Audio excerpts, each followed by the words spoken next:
तो आज हम इंटरनेट की दुनिया से एक वीडियो उठाने वाले हैं और इसकी ना एक एक परत खोलकर देखेंगे। ये कोई आम वीडियो नहीं है, ये असल में एक क्रिएटर की कह सकते हैं एक चीख है और ये वायरल होने के प्रेशर के बारे में हमें बहुत कुछ बताती है। तो ये थी वो क्लिप। अब इसको सुनकर सबसे पहले दिमाग में क्या आता है? थोड़ी अजीब सी बेचैनी होती है, या गुस्सा आता है, या शायद थोड़ी सी हमदर्दी भी होती है। पता है, ये जो इमोशंस का ऊपर नीचे होना है ना, यही इस क्लिप की सबसे बड़ी ताकत है। तो चलिए इस इमोशनल सफर को जरा और गहराई से समझते हैं। तो कहानी की शुरुआत होती है एक बहुत ही सीधी और जबरदस्त मांग से। और वो मांग क्या है? वीडियो को वायरल करना।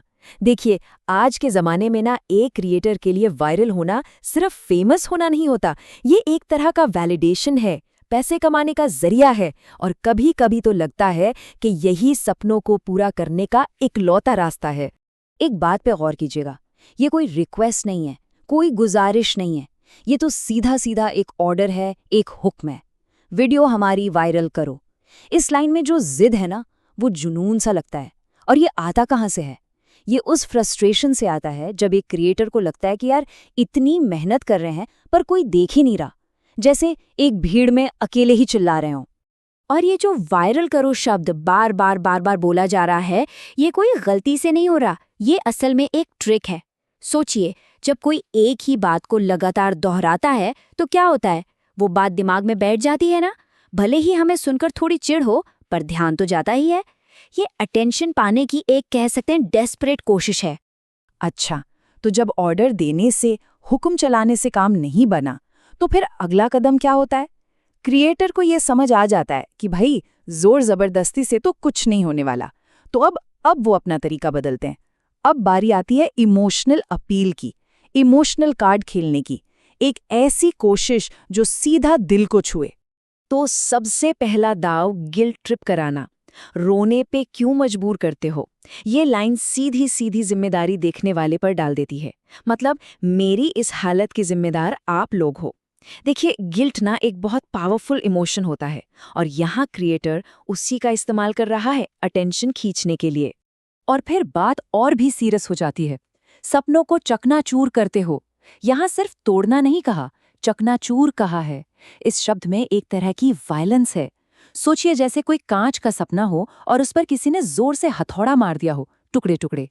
ये बताता है कि इस क्रिएटर के लिए ये सिर्फ एक वीडियो का सवाल नहीं है, उसकी पूरी दुनिया, उसकी सारी उम्मीदें इसी पर टिकी हैं। और सच कहूं तो ये शब्द चकनाचूर अपने आप में बहुत कुछ कहता है। हमारी हिंदी भाषा में ऐसे बहुत से शब्द हैं जो इमोशंस की गहराई को कमाल के तरीके से बताते हैं। चकनाचूर होना सिर्फ टूटना नहीं है, ये तो पूरी तरह से बिखर जाना है। ऐसा बिखरना कि वापस जुड़ना नामुमकिन लगे। इस एक शब्द में क्रिएटर ने अपना पूरा दर्द, अपनी सारी बेबसी उड़ेल दी है।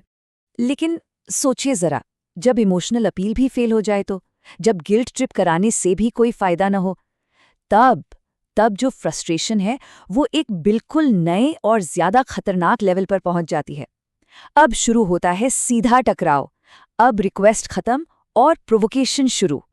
और ये जो टोन में बदलाव है, ये कितना अचानक और शॉकिंग है ना? मतलब, एक पल पहले कहा जा रहा था वीडियो तो पूरी देखा करो, जो कि एक रिक्वेस्ट थी, और अगले ही पल अबे अंधा है क्या, ये तो सीधा अटैक है। एक देखने वाले के नजरिए से सोचें तो ये बहुत कंफ्यूजिंग है। समझ ही नहीं आता कि इस पर रिएक्ट कैसे किया जाए। तो यहाँ पर क्रिएटर सीधा पर्सनल हो रहा है, बहरे, अंधे जैसे शब्द इस्तेमाल कर रहा है।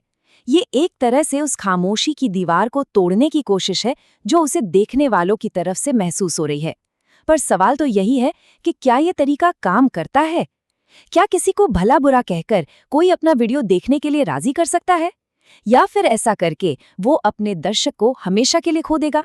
तो पता है, ये जो पूरा शिफ्ट है, प्लीज मेरी मदद करो से लेकर तुम मुझे इग्नोर करने की हिम्मत कैसे कर सकते हो तक का, ये सिर्फ एक इंसान का गुस्सा नहीं है। ये असल में पूरी क्रिएटर इकोनॉमी के प्रेशर को दिखाता है। एक ऐसी दुनिया जहां किसी की कीमत उसके व्यूज, लाइक्स और सब्सक्राइबर से नापी जाती है, जहां एल्गोरिदम ही भगवान है और अटेंशन सबसे बड़ी करेंसी। तो ऐसे माहौल में इस तरह की फ्रस्ट्रेशन होना बहुत स्वाभाविक है। और फिर जब सारे तरीके फेल हो जाते हैं, तब क्रिएटर अपना आखिरी दाव चलता है। अब वो किसी एक इंसान से बात नहीं कर रहा, अब वो सीधे पूरे देश से अपील कर रहा है। अब ये क्या है? क्या ये एक डेस्परेट जुआ है या फिर एक बड़ी कम्युनिटी से, एक बड़ी पहचान से जुड़ने की आखिरी कोशिश? ये जो वायरल करो से वायरल करो इंडिया तक का सफर है ना, ये बहुत कुछ बताता है। जब कोई अपनी अपील में पूरे देश को शामिल कर लेता है तो वो उसे एक बड़ा मकसद देने की कोशिश करता है। वो एक तरह से ये कह रहा है कि ये सिर्फ मेरी कहानी नहीं, ये हम सब की कहानी है। पर सोचने वाली बात ये है कि क्या ऐसा करने से ये मांग ज्यादा जायज लगने लगती है या फिर और भी अजीब? तो कुल मिलाकर ये छोटा सा क्लिप सिर्फ एक क्रिएटर का गुस्सा नहीं दिखाता, बल्कि ये उस पूरी दुनिया की एक झलक देता है जिसमें आज क्रिएटर्स जी रहे हैं। ये हमें सोचने पर मजबूर करता है कि भाई, अटेंशन पाने की इस रेस में इंसानियत की कौन-कौन सी लाइनें क्रॉस की जा रही हैं। तो अगली बार जब कोई वायरल वीडियो सामने आए तो एक सेकंड के लिए रुककर ये ज़रूर सोचेगा कि इस 1 मिनट की शोहरत के पीछे उस क्रिएटर ने असल में क्या कीमत चुकाई होगी।